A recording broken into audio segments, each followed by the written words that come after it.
आज हम सुनने वाले हैं सावन सोमवार व्रत की पावन कथा।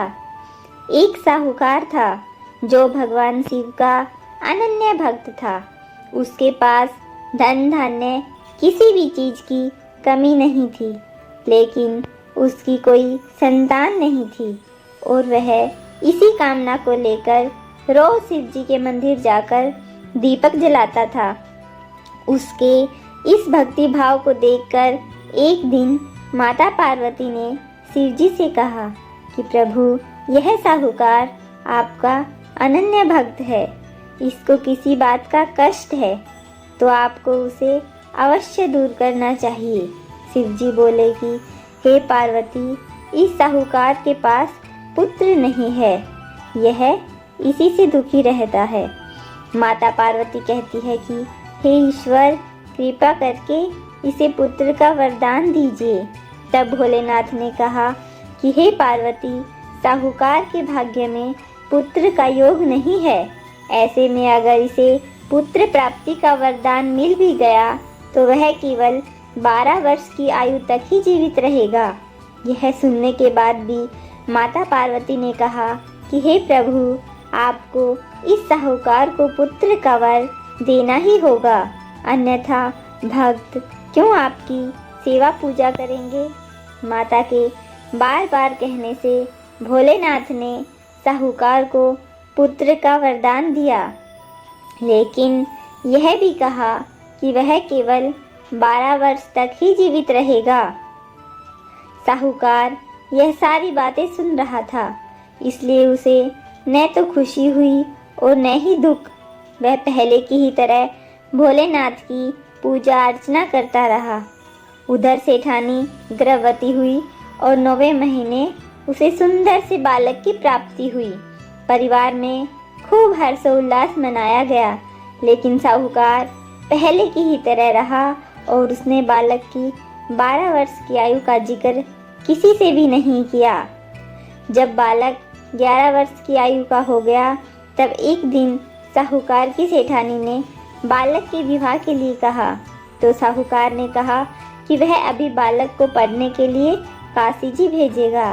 इसके बाद उसने बालक के मामा जी को बुलाया और कहा कि इसे काशी जी पढ़ने के लिए ले जाओ और रास्ते में जिस भी स्थान पर रुकना वहाँ यज्ञ करते और ब्राह्मणों को भोजन कराते हुए आगे बढ़ना। उन्होंने भी इसी तरह करते हुए जा रहे थे कि रास्ते में एक राजकुमारी का विवाह था। जिससे उसका विवाह होना था वह एक आंख से काना था। तो उसके पिता ने जब अति सुंदर साहूकार के बेटे को देखा तो उनके मन में आया, क्यों न इसे घोड़ी पर बिठाकर शादी के सारे कार्य संपन्न करा लिए जाएं। तो उन्होंने मामा से बात की और कहा कि इसके बदले में वह आधा धन देंगे, तो वह भी राजी हो गया।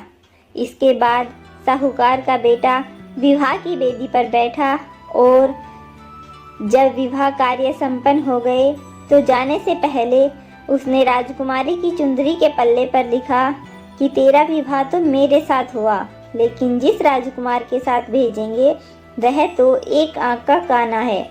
इसके बाद वह अपने मामा के साथ काशी के लिए चला गया। उधर जब राजकुमारी ने अपनी चुनरी पर यह लिखा हुआ पाया तो उसने राजकुमार के साथ जाने से मना कर दिया। तो राजा ने अपनी पुत्री को बारात के साथ विदा नहीं किया। बारात लौट गई। उधर मामा और भांजा काशी पहुंच गए। एक दिन मामा ने यज्ञ रचा रखा था और भांजा बहुत देर तक बाहर नहीं आया। तो मामा ने अंदर जाके देखा तो भांजे के प्राण निकल चुके थे। वह बहुत परेशान हुआ, लेकिन सोचा कि अभी रोना पीटना मचाया तो ब्राह्मण चले जाएंगे और यज्ञ का कार्य अधूरा रह जाएगा। जब यज्ञ संपन्न हुआ तो मामा ने रोना पीटना शुरू किया। उसी समय शिव पार्वती उधर से जा रहे थे। तो माता पार्वती ने शिव जी से पूछा, हे प्रभु, ये कौन रो रहा है। तभी उन्हें पता चला कि यह तो भोलेनाथ के आशीर्वाद से जन्मा साहूकार का पुत्र है। तब माता पार्वती कहती है कि हे स्वामी, इसे जीवित कर दें, अन्यथा रोते रोते इसके माता पिता के प्राण निकल जाएंगे। तब भोलेनाथ ने कहा कि हे पार्वती, इसकी आयु इतनी ही थी तो वह भोग चुका, लेकिन माँ के बार बार आग्रह करने पर भोलेनाथ ने उसे जीवित कर दिया। लड़का ओम निमय शिवाय करते हुए जी उठा और मामा भांजा दोनों ने ईश्वर को धन्यवाद दिया और अपनी नगरी की ओर लौटे। रास्ते में वही नगर पड़ा और राजकुमारी ने उन्हें पहचान लिया। तब राजा ने राजकुमारी को साहूकार के बेटे के साथ बहुत सारे धन धान्य के साथ विदा किया। उधर साहूकार और उसकी पत्नी छत पर बैठे थे। उन्होंने यह प्रण कर रखा था कि यदि उनका पुत्र सकुशल न लौटा तो वह छत से कूदकर अपने प्राण देंगे। तभी लड़के के मामा ने आकर साहूकार के बेटे और बहू के आने का समाचार सुनाया, लेकिन वे नहीं माने। तो मामा ने स्पष्टपूर्वक कहा। तब वो दोनों को विश्वास हो गया और दोनों ने अपने बेटे बहू का स्वागत किया। उसी रात साहूकार को स्वप्न में शिवजी ने दर्शन दिए और कहा कि तुम्हारे पूजन से मैं प्रसन्न हुआ।